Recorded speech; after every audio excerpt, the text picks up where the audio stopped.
What is a prepositional phrase? Well, prepositional phrases are directional positional words like on, of, in, under, on top, by, at, about, just to name a few.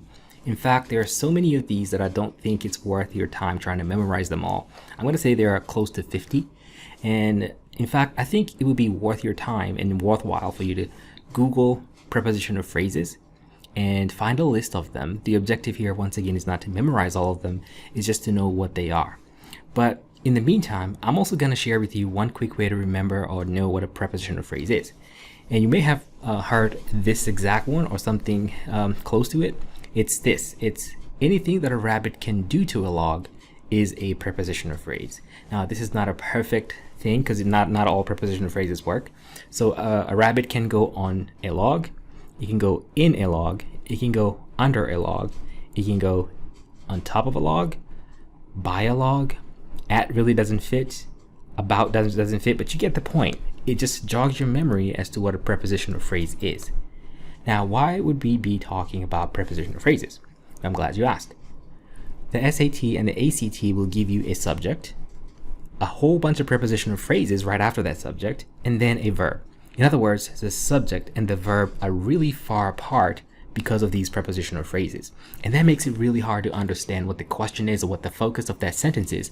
In other words, those prepositional phrases blur the focus of the sentence, and that's where a lot of us get lost. So in this lesson, we're going to learn how to eliminate all the fluff so we can leave the sentence as simple and with bare bones as possible to be able to answer it correctly. All right, so let's hop in and look at an example to apply this knowledge. Now, the objective is to answer this question with either has or have. Let's first of all read it.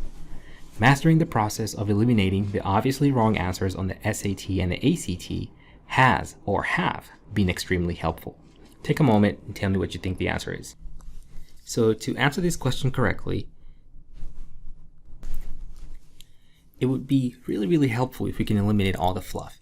Remember, prepositional phrases are indicated by some of the keywords that we saw up here. We see the word of, which indicates the beginning of the prepositional phrase, and we have to end it here because we want to answer this question right here. So we're going to ignore this entire piece right here, and we're going to focus on mastering the process has or have been extremely helpful. You see, when you eliminate the prepositional phrase, the sentence is so much clearer. Mastering the process has been extremely helpful. This is a really powerful tool, and you need to master this because once you do, you're going to get a lot more questions right on the SAT and the ACT. So let's look at another example. The cost of preserving historical artifacts recovered from ancient archaeological sites is or were astronomically high. Again, the prepositional part is indicated by of, so we're beginning it here. Once again, we're going to end it here because we need to answer this part right here. Now, beginning of the preposition is pretty clear. Most people struggle with where do I end it? Typically, you want to end the preposition right before you answer the question. Sometimes it's dead on like this. Sometimes you have to end it a little bit higher than that. And you learn when to do it as you practice more of these. So now that we can eliminate this prepositional part right here, let's read the sentence again. The cost is astronomically high. And that's it. Some people have asked, can the subject of a sentence be in the prepositional phrase? And they're worried that by canceling the prepositional phrase, they're going to lose the subject. Well, the simple answer to that is no.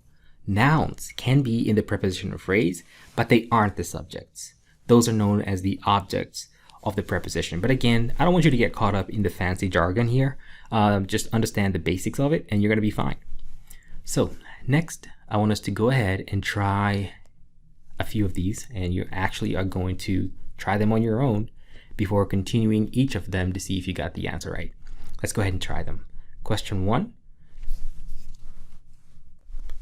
Images taken by Pete Souza, the president's photographer, has or have been published. Take a moment, try this on your own. Go. So a prepositional phrase here is, the beginning of it is indicated by the word by, because a rabbit can go by a log. So we can begin the preposition phrase here and end it here. Once again, we are ending it there because we need to answer this part. So images taken has or have been published. Images is plural. That means the correct verb here is have been published. So have. Question number 2. One of our most interesting paintings is or were on display at the High Museum. One of is indicating the beginning of a preposition, so block it off there. And here, once again, because we want to answer is or were, one is on display at the High Museum. One is singular, so we need is. The verb is to go with it. Very good. Now the third one, again, read and try on your own before continuing. The wide paved streets and narrow cobbled avenues of Riga, Latvia buzz or buzzes with a mixture of old and new infrastructure. Once again, the wide paved streets and narrow cobbled avenues of Riga, Latvia. Indicated by the word of is the beginning of this prepositional phrase from there to here. So we read, the wide paved streets and narrow cobbled avenues buzz with a mixture of old and new infrastructure, right there. This is plural. Narrow cobbled avenues buzz with. And the last question here is question 4. Once again, once we read it, you try to answer it on your own before continuing. The creator of these sculptures is or are not known because no one has come forward to claim the work. The creator of is indicating the beginning of the preposition. We're going to end it right here before we answer this part. So the creator is not known. One creator, correct. Verb is. And that is it.